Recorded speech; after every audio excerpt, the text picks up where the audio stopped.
одоо кино шиг амьдрал подкастыг сонсож байна. Энэхүү подкаст нь хүний амьдралд тохиолдсон бодит түүх загтлуудыг бусдад сургамж болох зорилгоор мөн сонсогчдоос захидал хүлээн авч уншиж хүргэдэг подкаст юм. Та яг одоо subscribe дараарай. Сайн мэцхан сонсогчдоо дараагийн дугаар эхлэхэд бэлэн боллоо. Та бүхнийхээ урмын үгсээр цэнэглэгдээд дараагийн дугаараа улам эрч хүчтэйгээр эхлүүлж байгаа шүү. За энэ удаагийн дугаар маань нэлээд хүнд болох болно. Ялангуяа эрэгтэй хүмүүс маань сонсоосоо гэж бодож байна. Шүгэл үлээс нэгэн охины хар нүхний талаарх өөрийн туулсан, харсан үдснээ хуваалцсан нэгэн загтлыг хүргэх болно. За тэгээд их хүн эмэгтэй хүний хувьд надад бол үнэхээр хүнд санагдсан. Ингээд ихний загтлыг сонсогчоос ирсэн загтлаар эхлүүлцгээе. Сайн уу? Яг одоо сонсож байгаа хүн бүхэнд энэ өдрийн мэндийг хүргэе. Энэ гоё YouTube сувгийг явуулж байгаа чамд баярлалаа. Би үнэхээр хүнд байдалд ороод байна. Та бүхэн минь зөвлөд өгөөрэй. Нөхөр бид хоёр багадаа нэг ангид байж байгаад тэр шилжиж өөр аймаг руу яваад 25 хүрээд бид хоёр найзынхаа төрс өдөр дээр танилцаж байлаа. Түүнийхээ халамж хөдөлмөрч занд нь татагдаад хайртай болж билээ. Сүүлд нь тэдний гэрт альбомыг үзэж байгаад багадаа нэг анги байснаа мэдсэн. Хоёулаа үнэхээр заяаны ханууд шүү гээд л ярилцдаг юм. Одоо бид хоёр хүүхэдтэй нөхөр маань ойр ойрхон Солонгос явж ажил хийдэг. Ирсэн ч зүгээр суудгүй. Ер нь гэртээ байх нь ховор.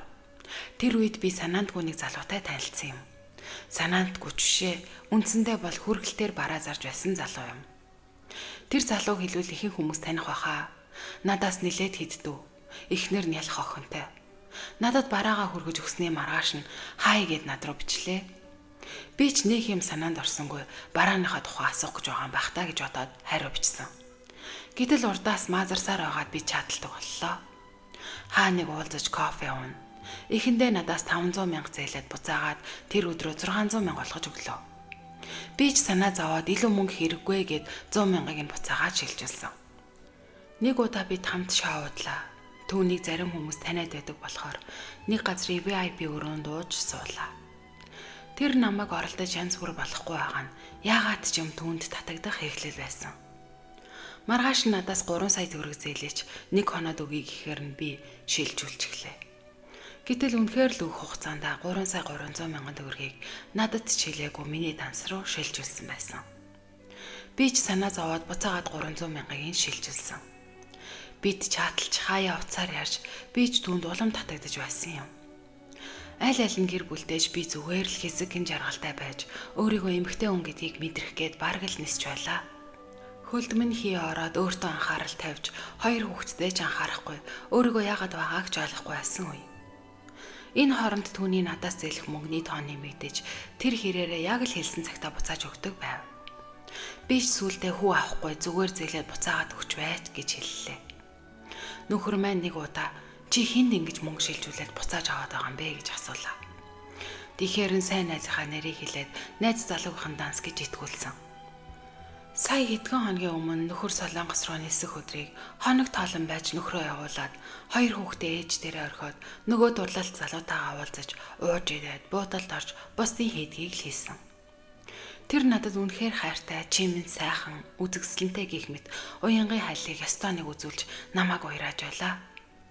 Үүрээр би хүүхдүүд рүүгээ ярч буудлаас гараад гэртээ харж ус цаасанд ороод өглөө эрт ээж дээрээ очиж хүүхдүүдээ аваад харж байхад нөгөө залуугаас мессеж ирлээ. Маш яралтай 80 сая хэрэг болоод байна. 7 хонуулаад 85 болгоод өгье. Найдвартай ажил ороод ирлээ гэд. Би эргүүлж залгаад банкны лимит тэтэрчих тул хамт банк ороод аваад өгье гэлээ. Хоёр хүүхдэд дагуулan барин банк орж 80 сая төгрөг бэлнээр аваад өглөө. Тэр өдрөөс хойш чат бичгэн багсаж уцаач авах байлаад нөгөө хэлсэн 7 хоног ч нүд ирэмхийн зур өнгөрч бүр таг боллоо. Би дотроо түүнийг олон хүн таниад байдаг болохоор арайч залилчихгүй байх гэсэн гордлохтой. Гэтэл гинэд бүх юмараа намайг блок хийснийг нь мэдлээ. Зүрх бараг зогссон байх. Яах учраа олохгүй хурамч аккаунт нээж түүн рүү чат бичлээ. Яасан бэ? Яагаад таг болов гэтэл сэндж байна. Тэгэхэр нь хөөш мөнгө авъя гэтэл юу гэсэн гэж. Би чамаас мөнгө аваагүй, баталгаа байгаа мó гэсэн. Нэрэл би нэгч баталгааг үзүүлээснээ мэдээд банкны камер гэж юм биш үү. Яг одоо цагдаад өглөө гэтэл надад нэг бичлэг ирлээ. Ороод хартал нүв нүцгэн би. Буудал бичлэг хийсэн байж. Бараг цагийн бичлэг 2 нүцгэн хүн бодол юу хийдэг вүлээ дээ. Миний царай бие маш тод. Гэр бүл хамаатан садан нөхөрт чинь явуулна гэж сүрдүүлсэн. Би одоо яах вэ? Нөхөр удахгүй ирнэ. Түүний минь хум сурууга хуухлан байж хүний нутагт хар бар ажил хийж өдөр шөнөгөө мэрэж байж олсон мөнгийг би нэг муулаа урьчинд алдчихлаа. Цагдаад хэлхэл юм бол шууд нөхөрт чинь энэ бичлэгийг явуулна гэсэн болохоор би үнэхээр хайж байна. Амьдралаа нураамааргүй байна. Нөхрөө алдмааргүй байна. Хаасайгүй луурчдаар дүүрчээ энэ улс. Та бүхэн минь миний алдааг давталгүй болгоомжтой байгаарай. Заллан газар авсан байна шүү. Жохон ч гэсэн сэтгэл онгоолоо. Хинт жилж чадахгүй дотроо шаналаад үхмээр санагдаж байна да. Гэсэн цагтлыг нэг нь сонсогч маань явуулсан байна. Тэгээд та бүхэн минь энэхүү сонсогчдоо зөвлөгөө өгч доор комент хэсэгт сэтгэл хөдлөлтөөрэй. За ингээд дараагийн цагтлыг хүргэе. Сайн байна уу? Өөрт тохиолдсон аимшигт гэх юм уу? Жигшүүртч гэх юм уу? Нэг нь нууж авдаг зүйлээ дэлгэхээр шийдлээ. Одоо бол маш их харамсаж байна. Маш өндөр цалинтай цэвэрхэн тоглох газар ажиллана. Хичээл сургуулийнхаа хажуугаар ажиллаж болно гэсэн ажлын зарыг олж хараад орж ирсэн юм. Гэтэл гулгай массаж гэх ажилд анх очиж уулзсан тэр өдрөөс л миний амьдрал зовлонгоор дүүрсэн. Яг л шорон шиг. Ажилд орсон эхний үед бүх зүйл зүгээр байсан. Одоо л мөнгө хураан өөрийн гэсэн юмаа босгоно гэж элий балаа юм бодоогүй явсан бол айгаад тийшээ зүглэхчгүй байсан байх. Мөнгө олохын хувьд бол сайн олдог. 15 хоногтоо 2-3 сая. Бүр сайн ажиллавал 15 хоногтоо 4-5 саяыг ч олох боломжтой. Харин одоо би маш олон зүйлийг алдсан. Гэр бүл, найз зөвхөд хайртай хүнээ хүртэл. Тэнд ажиллаад ёстой юм-юмыг л үзлээ. Тэнд ажилдаг охтууд хэдий хохирч байсан ч захирлынхаа дарамж халтаас болоод тэнд ажилласаар л байдаг. Бүр үнэхээр гайхмаар. Мэдээж 15 хоногийн 3-4 саяыг олохын тулд зүгээр л массаж хийнэ гэж бодож байна уу? Үгүй. Хүнтэй унтаж, иймээ тиймээ зүйл болж байж л тэр мөнгийг олох боломжтой. Энэ ажлын цалин энд тэнд давхар ажил хийж, өдөр шөнөгөө мэрэж, хангалттай хурах боломжтой байсан ч гинэн итгэмтгий гяс мөнгө цуглуулад гадаад руу явж сурах тухай мөрөөдлөөсөө болоод энэ ажилд орж ирсэн. Биднийг турааж байна гэд Herbalife хүчээр уулгана. Шөнийн хідэн цагт ч байсан хамаагүй PG гэж дуудаад босгоно. Мөнгө л өгч байвал хамаагүй гаж донтон бэлгийн замын өвчтэй байна уу хамаагүй загнаад л оруулна. Тэр дотор чи ямар ч юм болж байсан, яаж ч орилж байсан хинч чамааг аврахгүй. Шаардлагатай тохиолдолд л чамааг аварна. Тэдэнд хүн хүчндүүлж байсан ч хамаагүй. Орлого л чухал. Манайх яг ч тийм биеийн үнэлдэг газар биш байсан ч мөнгө хэрэгтэй байгаа охид дарамт хахалтанд ороод юу ч хамаагүй хийнэ. Нэг удаа манай дээр шинэ охин ирлээ. Харваас насанд хүрээгүй. Хөдөөний царай муутай хөх бөксөн ч ургаагүй охиныг нэлээд боломжийн гадаад үзэмжтэй өндөр 7 уур хуруундаа хурмын мөгчтэй хаваад яг миний хажууд нөгөө ажиллаа хийсэн. Монгол эрчүүд нүх голдоггүй. Жижиг биетэй авсаархаа охтуудыг л сонирхдаг. Ийм байдаг учраас дээд үеийн эгч нар минь ээ. Битгий ир нөхрөө иймэрхүү газраар явуулж байл та. Эхнэр нь нас орсон л гин хол байгаа гадагшаа явсан салсан л гин. Аимшигтай ядам хуруундаа сүйн бөгчтэй. Утасныхаа дэлгэсэн дээр гэр бүлийнхаа зургийг тавьчихад ичихгүй утасны дугаар асуугаад зогсчихно. Ийм учраас энд тэнд цалин өндөр гоо сайхны газар сургаж авна гэсэн ажлын зараар бити очоорой. Чи баяжихгүй шүү. Хэсэгхэн зур шаардлагатай мөнгөний хэрэгцээгээ л хангана. Бусдаар бол үгүй. Тэндээс авсан цалин чамд юу ч болохгүй. Юу ч цуглуулж чадахгүй. Тэр ажилуулж байгаа хүмүүс л чиний биеэр өөрсдийнхөө төрөвчийг түнтэлгээд дуусна. Тэнд яг үнэндээ насанд хүрсэн юм шиг харагддагч нүрээ тод бодсон насанд хүрээгүй охид мөнгөний тоо сонсоод л ажилд орчихдог. Элдв янзын өвчтөе хүмүүс ч орж ирнэ. Бэлэг эргэтэн дээр нь юм гарчихсан энэ тэндээ хатуу юун мэддэхгүй яртай эрүүл биш эргэтэнтэй хүмүүс л үйлчлүүлнэ. Үйлчлүүлэгчээсээ жирэмсэн болоод ахуулсан сэтгэл санааны дарамтанд орсон хид хідэн удаа ахуулаад эмчдэр очоод дахин жирэмслэх боломжгүй гэсэн хариу авсан охтууд маш олон. Энэ бол бүр болсон явдал. Захирал 2 охин дагуулад нэг газар очиж уугаад гэтэл нэг охин нь агсан тавиад байхаар нь шууд тэр охины хамрыг нь хуулж нүдшүүд эрүү амнаас нь цус садартал нь биеийг нь хөх ирээн болтол нь зодсон. Гэсэн ч тэр охиныг хувийн мэдээллээр нь гэрийнхэнд нь ямар газар ажилдаг, яадаг гэдгийг хэлнэ гэж сүрдүүлээд одоо ч гэсэн хөөрхий охин ажилдаг хэвээрээ. Магадгүй тийм дарамт үзүүлж садист үйлдэл хийж таашаал авдаг байх. Ийм асуудал гарахад хэн ч цагдаа дуудахгүй. Учир нь ардаа Батны хуулийн хүмүүстэй болохоор. Тэрэнгээрээ чичиртлэн сүрдүүлнэ. Миний ажиллаж байсан гулгаа гэдэг газар чинь 38 салбартай. Их салбар нэмэгтэй захиралтай. Тэр захирлуудынхаа дээр эрэгтэй эмэгтэй 2 захиралтай. Тэгээд бүгд тойроод шүүх цагдаа онцгойгийн нэр нөлөө бүхий хүмүүстэй. Өөрснөө цагдаа нартайгаа унтах нь унтаад, октоудаа унтуулахыг нь унтуулад, ууж идэх ямыг нь даагаад л найрлчихна. Харин үнийг олон нийтийн хэрэгслээр хэн ч ярихгүй юм. Хэн ч хэнийг ч асуудалд оруулахыг, асуудалд орохыг хүсдэггүй байгаа бололтой.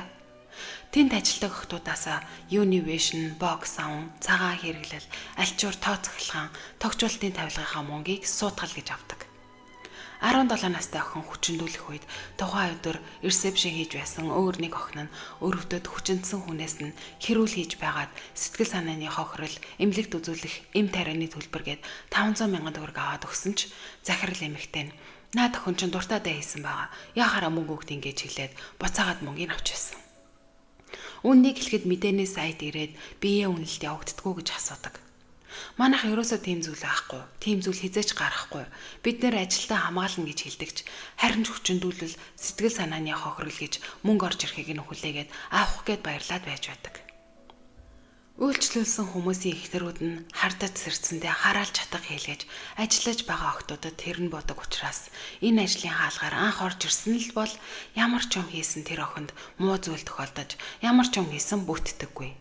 Үргэлж урууддаг. Энд ажиллаж алсан мөнгө олохынхоо хэрээр хаашаа орсон мэдэгдэхгүй алга болчихдог. Зөв зарцуулъя гэж хичээгээд утас авсан ч наалддаггүй. Удахгүй эвдрээд л дуусчихдаг.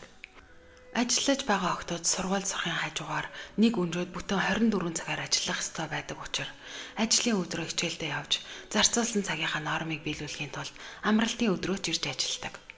Нойр хоол, эрүүл мэндгүйгээр ерөнхий боловсролын сургуулийн болон их сургуулийн оюутан охтууд хичээл дээрээ унтаж, хичээлээ тасалж, сурлагын нэрс моддогч бүр цаашлаад сургуулийн хаях тохиолдол зөндөө гардаг. Тусгай үйлчилгээ, бүрэн нүцгэн гулгай массаж үйлчилгээ үзүүлдэг гэдгээ нуухын тулд шууд цагдаа онцгойгийн нэр нөлөө бүхий хүмүүстэй бэлгийн харьцаанд орж, орсон охтууд тэдгэр хүмүүсээс жирэмсэн болсон бэлгийн замын халдвар түвшин авсан тохиолдолч цөөнгүй бий.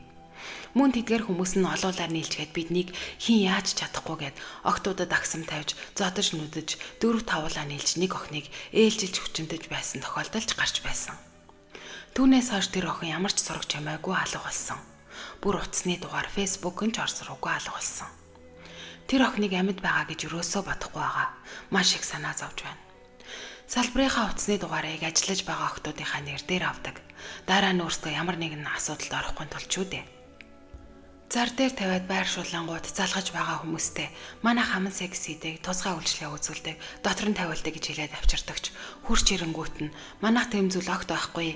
Та нар огттойгоо өрөөндөө ороод тохиролцоорой гэж хэлээд оруулдаг. Мэдээж тийм санаатай ирсэн эрэгтэй хүнтэй 1 метр квадратхан жижиг өрөөнд ороод тэр охин яаж ч чаддаггүй. Хамгаалах хинч байхгүй гэдгээ мэдээд яах ч аргагүй байдалд ордог. Том захирал нь том бөөний сүлжээ дэлгүүр сайхан нээсэн байлаа. Охтуудын биеийг үнэлж алсан мөнгөөрөө хятадаас хамгийн хямд гэсэн бараануудыг оруулж ирж зарж байгаад нь манай ард иргэд маш дуртай шуурч авч байгаа. Тэдгээр хүмүүс гэртээ авсан аяг шанаг, данх сувнэр энтерийг ямар ажлаас алсан мөнгөөр авч ирж зарж байгааг нь мэддэг бол их л сэжиглэх байх та. Эдгээр охтууд ирээдүйд их хүн болно, ээж хүн болно. Хүүхдээ нөхрөөсөө салсан хүүхэл охтууд ч ажилдаг байсан. Орон сууцны хороол донд байдаг спа гулгай массажны газруудыг орсон цогчид эсэргүүцэх хөдөлгөөн босгодогч тэдгээр нь ямар шалтгаангүйгээр намждаг. Чи надтай хийсэнгүү гэж үйлчлэгээ үзүүлэхээр орж ирсэн охиноо маш хэрцгийгээр зодож, тамалсан, бэлэг эрхтнийг задартал майжсан тохиолдол гарч байсан ч захирал нь хохин аазгүйгэх гээд л өнгөрч байсан. Бас л нөгөө дарамтаасаа болоод цагдаагийн байгууллагад хандаж чадалгүй өнгөрсөн. Нэгэн сайт энэ хэргийн талаар хүмүүст мэдээлж байсан ч гэсэн худалдагдсан юм уу яасан, ахиж мэдээлэл гаргахаа болсон. Цагдаагийн нэр нөлөө бүхий хүмүүс мэдээллийн сайтууд худалдагдаж, муу мухай зүйлсийг нуунд харагдуулж байхад би яг юунд хинт хандхаа мэдэхгүй болохоор та бүхэндээ тэр хар нүхийг мэдээсэй гэж бодоод хинч дахин бүү тэр газраар үйлчлүүлээсэй гэд бичлээ. Гэсэн цагтл байна. Гулгай массаж гэж зөндөөл сонсчлаа тэгээд дотор нь ийм үйл явдал болдог, насан туршид огтуд ажилдаг, захирлууд нь дарамтлагдаг, олон салбартай эдрүүдийн юусоо мэддгүй байлаа. Үнэхээр бохор ертөнцийн тэнд байт юм байна. За тэгээ уншиж авцгаа маш их гоныг төрж сэтгэлээр унаж нэлээд дарк мэдрэмж авлаа. Ирчүүд маань үйлчлүүлэхээ болчул өгнө орлогогүй болоо хаагдчих юм шиг санагдаад байгаа байхгүй юу. Гэхдээ даанч нөгөө физиологийн хэрэгцээ байгаа болохоор болохгүй л хэл та. Порн сайтаа нээгээд биеийн үнэлтэйг хуулиараа зөвшөөрчүүл өгнө. Насанд хүрсэн хүмүүс нь ажиллаад энэ олон насанд хүрээгүй охтууд маань хохирохгүй болоо гэж бодогдож байна. Ойрд нэлээд хүнд цахилууд ирээд байгаа. Тэгээд миний сэтгэл санаа бас нэг жоохон хэцүү хүн байх гээд байгаа шүү. Тэгээ та бүхэн минь сэтгэл зүрхээ хуудлаад нэх гой гэгээлэг хөөрхөн цахилууд бичиж аваалаарай гэж хүсье. За тэгээ цагтаал бичсэн бүсгүүчүүдтэй хүмүүстэй алсаас сайхан тэрвэрлт илгээ гэж бодож байна. Ингээд өнөөдрийн дугаар энэ хүрээд өндөрлөлөө. Та бүхэн минь цагтаал өчгийг хүсвэл description дээр байгаа линк дээр дараа. Эсвэл Facebook дээр кино шиг амьдрал гэж пэйж байгаа. Тийшээ бас мессенжерээр цагтаал очиж олж болно. Нэрээ нэг бүсгүй цагталж утсан байсан. Дарханд очиод хойд их болоод үлдсэн гээд тэр бүсгүй маань надтай Facebook пэйжээр холбогдоод өгөөч ээ. Тэгээд зарим зүйлээр нь асуух зүйлээ нэлийн утга зүйн алдаатай байсан учраас асуух хөтөн зүйл байгаа шүү. Тэгээд надтай холбогдоод өгөөрэй.